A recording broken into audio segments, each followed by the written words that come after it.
we've had a general introduction to Mattins and Evensong, morning and evening prayer, in the Book of Common Prayer.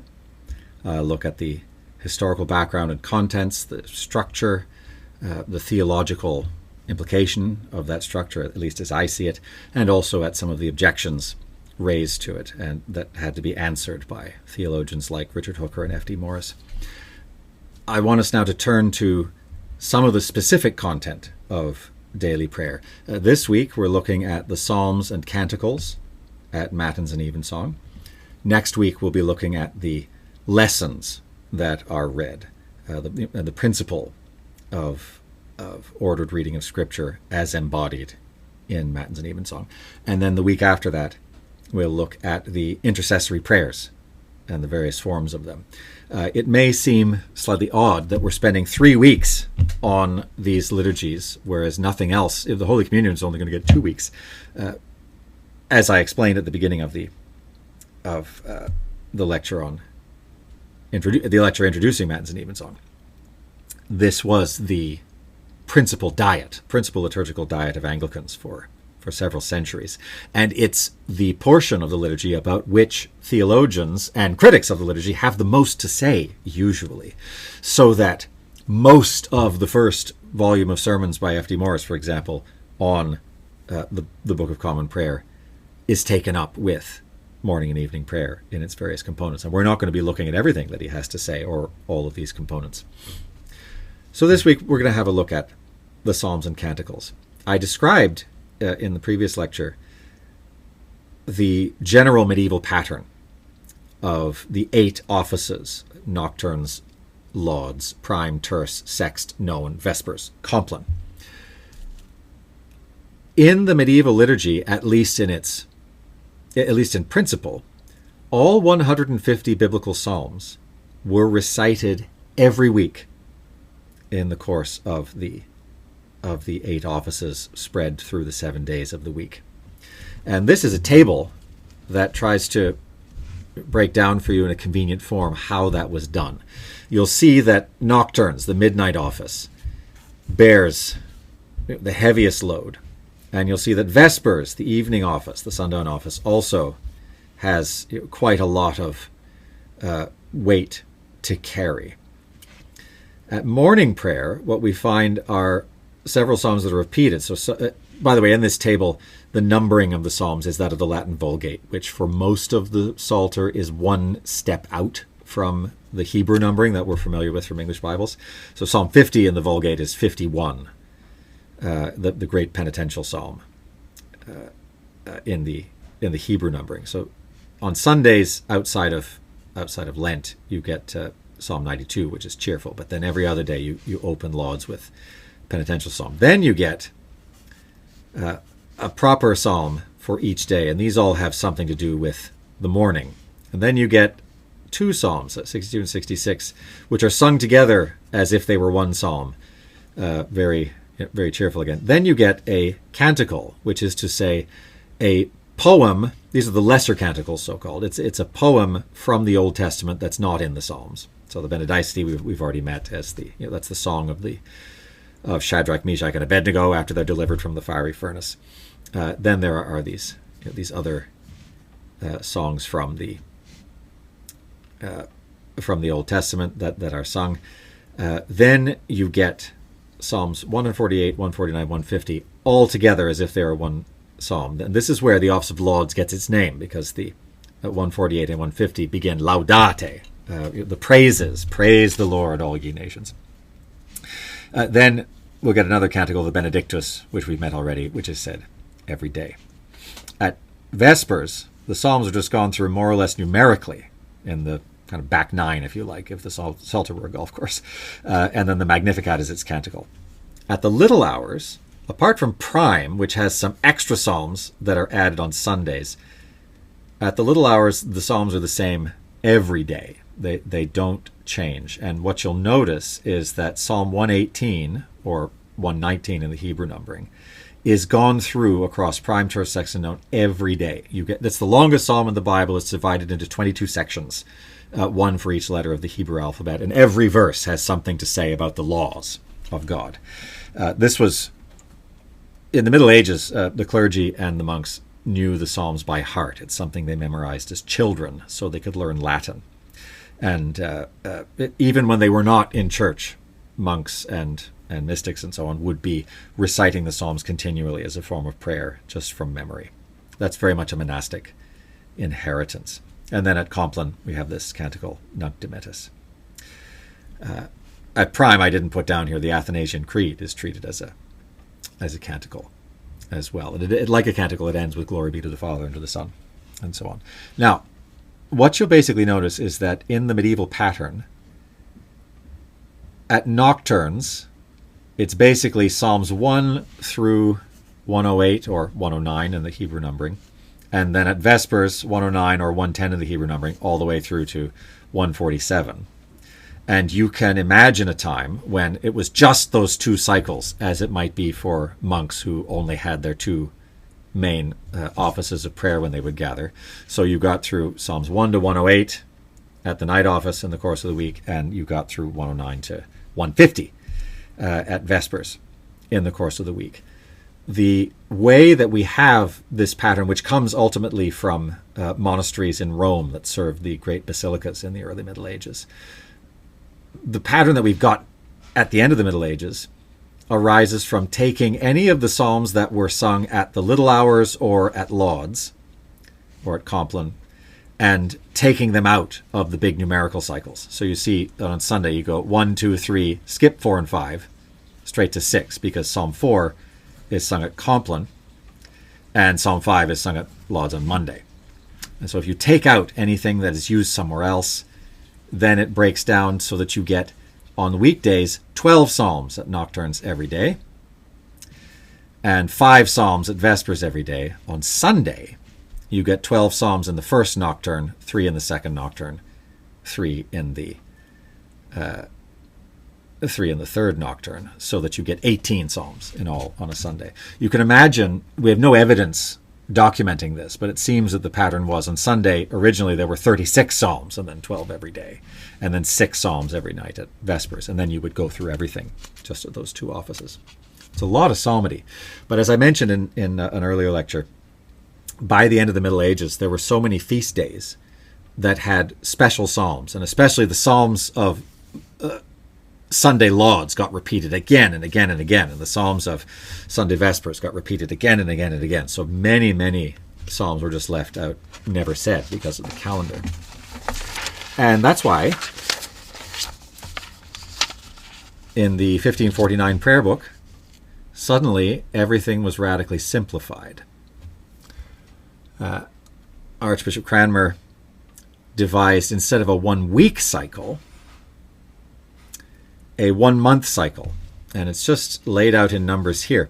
Day 1, day 2, day 3, and so on, to the 30 days of a typical calendar month. And then the Psalms are just grouped by numbering, and it says this is to be read from the translation of the Great Bible, published in 1540. The rubrics in 1549 are kind of fun, because Cranmer was a little bit too clever for his own good. He knew that in February you only get 28 days, sometimes 29. And so what he proposed was that on January 31st, you should instead do the Psalms for day 1, and then go all the way through February, a step out, and then you would get the Psalms for day 30 would go into March 1st, and then on March 2nd you would start on day 1, and March has 31 days, and so you'd spread it out. In later editions, that was scrapped. You just always go with the Psalms appointed for the number of that day of the month. And if there are 31 days in the month, you just repeat the Psalms for day 30. Again, if there are only 28 or 29 days in the month, you just leave out 29 and 30. And that's been the pattern ever since. The Coverdale Psalter is what we often call it. Matthew Coverdale had published a translation of the Bible in 1535, and then he revised it in what's sometimes called the Cranmer Bible, because Thomas Cranmer wrote a preface for it. And it's known also as the Great Bible, just because it's really big. It's very, very large paper, very large printing, very, very thick. And this was the official text approved for reading in church. And it used to be that the prayer book did not have the Psalms in it. But it came about pretty quickly that the Psalms were printed in uniform size so that you could bind it with your copy of the Book of Common Prayer. Here's the title page of a 1549 edition of the Psalter, and all it did was to give the Psalms, as in the Great Bible of 1540, with running headers telling you what day of the month those Psalms belong to, and that's been followed ever since. Here's the 1833 Book of Common Prayer that I say my daily office from, and you'll see it just runs across, day 9, and what's today? Day 26, or is today day 27? Oh heck, can't remember. Anyway, but yeah, you just have to find where the day starts. So here we have evening prayer on day 16. Right, you just know what Psalms to go with. Very easy.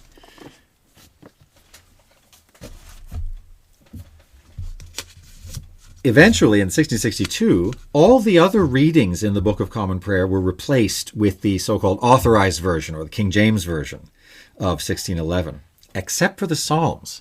The Psalms were so familiar, especially from singing, that the old translation was kept.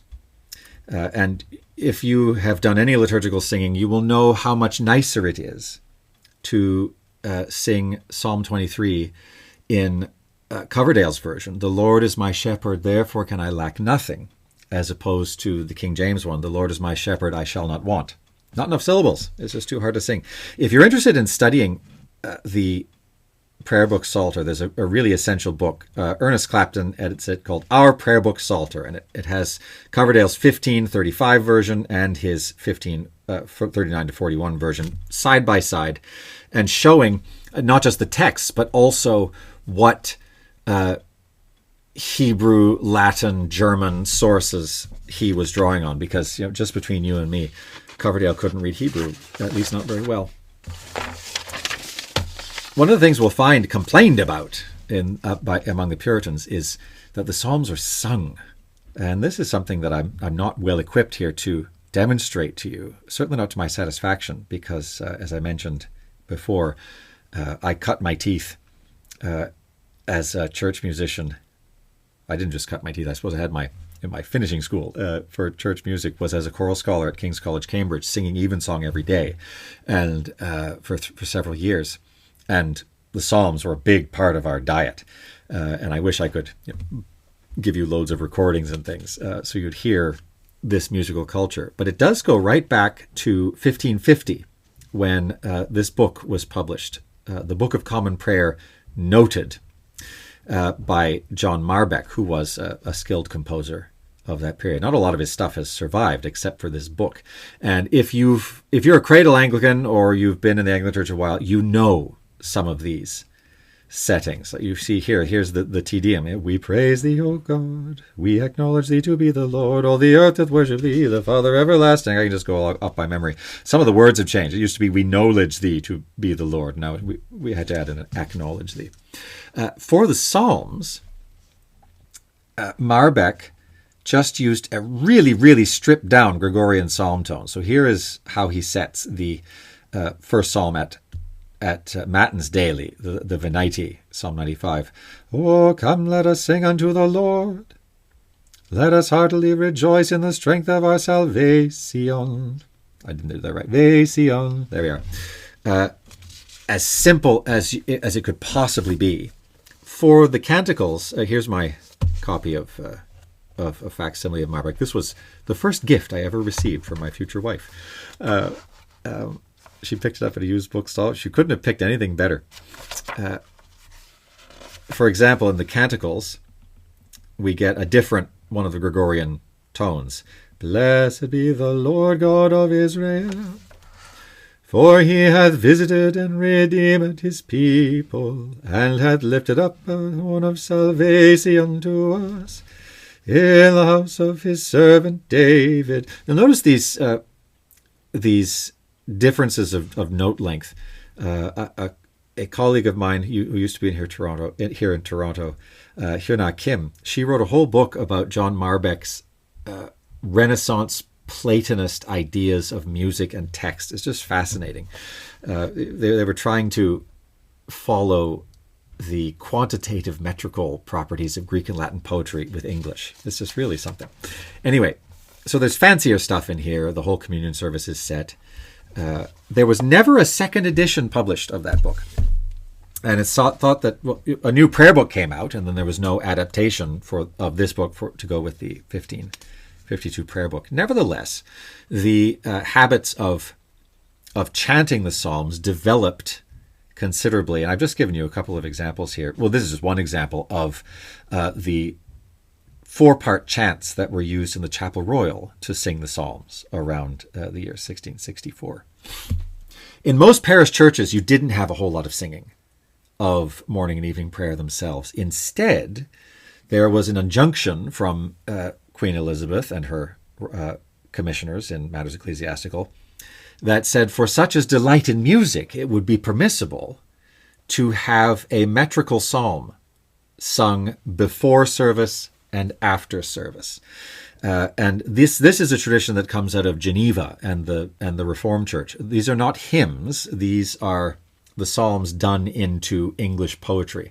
And I'm sure that all of you will know the tune Old Hundredth, probably with the doxology text, praise God from whom all blessings flow. I bet you know that one. It's called Old Hundredth because it's the old tune for singing a metrical version of Psalm 100, which you probably also know is all people that on earth do dwell, sing to the Lord with cheerful voice. It's just called Old Hundredth. That's the old tune for singing Psalm 100. And very often, the metrical psalms would be bound up with your copy of the prayer book. And I've indicated here the two main traditions. There's Sternhold and Hopkins.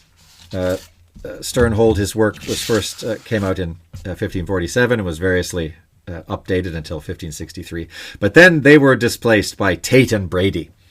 And that is what's bound into my Book of Common Prayer. You know, some Victorian person needed to have Tate and Brady to go to church. And the translations are just truly ghastly. They're working so hard to get the Psalms into an English meter. Here's Psalm number 1. How blessed is he who ne'er consents by ill advice to walk, nor stands in sinners' ways, nor sits where men profanely talk. I just find it so wretched. Psalm 100, you can see what they did with it compared with the William Keith translation from Sternhold and Hopkins. With one consent let all the earth glad to God their cheerful voices raise, glad homage pay with awful mirth, and sing before him songs of praise. They did it so you could still sing it to the same tune. With one consent let all the earth. There you go. And at the back they have a little table to explain about what psalms will go with what tunes. And here it actually mentions that psalms in this version of 4 lines in a single stanza, 8 syllables in each line.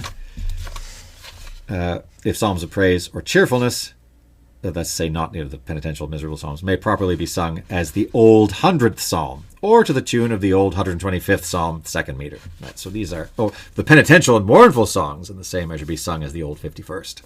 So people knew a certain number of tunes, and you could fit your psalms to them. All right, that's just a little bit of background on that. And I think that's time to hit pause before we turn to criticisms of how the Psalms were used in the prayer book, morning and evening prayer.